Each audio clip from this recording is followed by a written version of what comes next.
राधे राधे सभी को श्री राधे राधे चैनल में आप सभी का स्वागत है। मैं नेहा हाजिर हूँ एक नई कथा के साथ। आज की कथा है सदना कसाई। सदना कसाई का जीवन भगवान की भक्ति से भरा हुआ था। उनका हृदय पूर्ण दयालु और दया से भरा हुआ था। वे अपनी आजीविका के लिए किसी और उपाय की बजाय दूसरों के यहाँ से मांस खरीदकर कमाते थे। प्राचीन समय में सदना कसाई जाति के एक भक्त थे। हालांकि मांस व्यवसाय का हिस्सा था, लेकिन उनका मन मांस खरीदने में नहीं था। वे इस काम को करते हुए भी उसे अपने मन से दूर रखते थे। सदना का मन भगवान के चरणों में रम गया था और वे दिन रात हरि हरि का जाप करते रहते थे। भगवान कभी भी अपने भक्तों से दूर नहीं रहते हैं। सदना जी के घर में वे शालिग्राम रूप में विराजमान थे, लेकिन सदना उनकी असली महिमा को नहीं समझते थे। उन्हें यह नहीं पता था कि शालिग्राम विष्णु का प्रतीक होता है। वे शालिग्राम को एक साधारण पत्थर समझते थे और उसके साथ मांस का व्यापार करते थे। एक दिन एक साधु सदना की दुकान के पास से गुजर रहे थे और उन्होंने शालिग्राम जी को पहचान लिया। मांस विक्रेता के रूप में काम करने वाले सदना के दुकान में शालिग्राम जी को देखकर साधु को बड़ा क्लेश हुआ।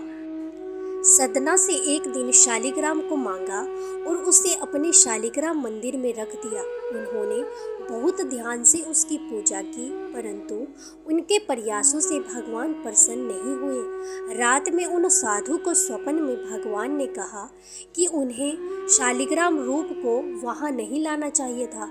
भगवान ने कहा, मुझे अपने भक्त सदना के घर में जाने का बहुत आनंद मिलता था। जब वह मांस तौलते समय उसके शीतल स्पर्श हाथों से गुजरता तो मुझे वह शीतल स्पर्श अत्यंत प्रिय था। मुझे सदना के बिना किसी भी स्थिति में सुख नहीं मिलता। साधु महाराज ने इस सपने के आदान प्रदान के बाद शालिग्राम जी को उठाया और सदना के घर ले गए। वहां पहुंचकर उन्होंने सदना को भगवत कृपा के महत्व के बारे में बताया।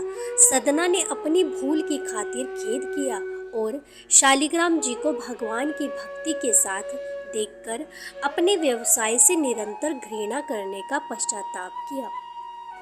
इसके बाद सदना शालिग्राम जी के साथ पुरुषोत्तम क्षेत्र श्री जगन्नाथपुरी की ओर चल पड़े, जहां वे भगवान की भक्ति और सेवा करने में लग गए। मार्ग पर संध्या के समय सदना जी एक गांव में एक गृहस्थ के घर पहुंचे। घर में दो जन रहते थे, एक पुरुष और एक स्त्री। स्त्री का आचरण अच्छा नहीं था और वह उस स्वस्थ, सुंदर और सबल पुरुष पर मोहित हो गई। आधी रात के समय सदना जी के पास गई और अनेक प्रकार की अशिष्ट चेष्टाएं चाहने लगी। देखकर उस पुरुष ने हाथ जोड़कर कहा, तुम मेरी माँ हो, अपने बच्चे की परीक्षा मत लो माँ, मुझे तुम्हारा आशीर्वाद चाहिए। उस महिला ने समझ लिया कि उसके पति का ही डर है कि वह उसकी बात नहीं मानेंगे। उसने वहां जाकर एक तलवार ली और जब उसके पति सोते थे तो उनके सिर को काट दिया। फिर वह बोली, प्यारे, अब तुम्हें डरने की आवश्यकता नहीं है। मैंने अपने पति के सिर को काट दिया है, अब तुम मेरी बात मानो। सदना डर से कांप उठे, लेकिन जब उसने देखा कि उसकी प्रार्थना स्वीकार नहीं हो सकती तो वह द्वार पर आकर छाती पीटने लगी और रोने लगी। लोग उसका रोना सुनकर एकत्र हो गए। उसने कहा, इस यात्री ने मेरे पति को मार दिया है और यह मेरे साथ गलत करने की कोशिश कर रहा था। लोगों ने भक्त सदना को कई तरह से बदनाम किया, कुछ ने उसे मारा भी, लेकिन सदना ने कोई स्पष्टीकरण नहीं दिया। मामला न्यायाधीश के पास पहुंचा। सदना वास्तविकता में अपने प्रभु की लीला देख रहे थे, इसलिए अपराध न करने पर भी अपराध स्वीकार कर लिया। न्यायाधीश के आदेश के बाद उनके दोनों हाथों को काट दिया गया। सदना के हाथ कट गए और रक्त की धारा बहने लगी। वे इसे अपने प्रभु की कृपा मानते हैं उनके मन में भगवान के प्रति कोई भी रोष नहीं आया। भगवान के सच्चे भक्त इस तरह के दुख को भी अपने स्वामी की दया मानते हैं। भगवान के नाम का कीर्तन करते हुए सदना जगन्नाथपुरी की ओर बढ़ गई। वहाँ पुरी में भगवान ने पुजारी को सपने में आदेश दिया, मेरा भक्त सदना मेरे पास आ रहा है, उसके हाथ कट गए हैं, पालकी लेकर जाओ और उसे आदर पूर्वक ले आओ।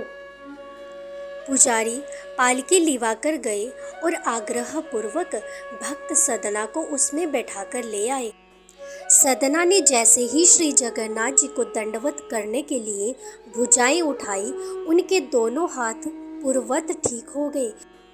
प्रभु की कृपा से हाथ ठीक तो हुए, पर मन में शंका बनी ही रही कि वे क्यों काटे गए।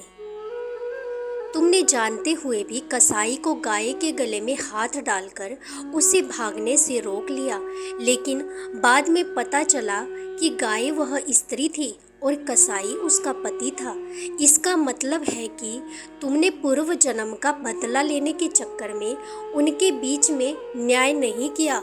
तुमने गाय को दोनों हाथों से पकड़कर कसाई को सौंप दिया, जिसका परिणाम यह हुआ कि तुम्हारे हाथ काट दिए गए। इस दंड से तुम्हारे पाप का परिणाम हो गया और तुम्हारा पाप नष्ट हो गया। सदना ने भगवान की असीम कृपा का अनुभव किया। वह भगवत प्रेम में पूरी तरह से लीन हो गए। बहुत समय तक वह भगवान के गुणों की प्रशंसा करने, उनके नाम का कीर्तन करने और उनके ध्यान में रहने में व्यस्त रहे।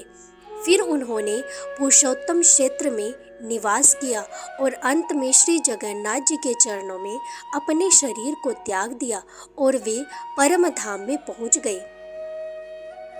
ऐसी ही कथाएं सुनने के लिए चैनल को सब्सक्राइब करें। वीडियो अच्छी लगी तो लाइक करें, शेयर करें और कमेंट में राधे राधे जरूर लिखना। धन्यवाद।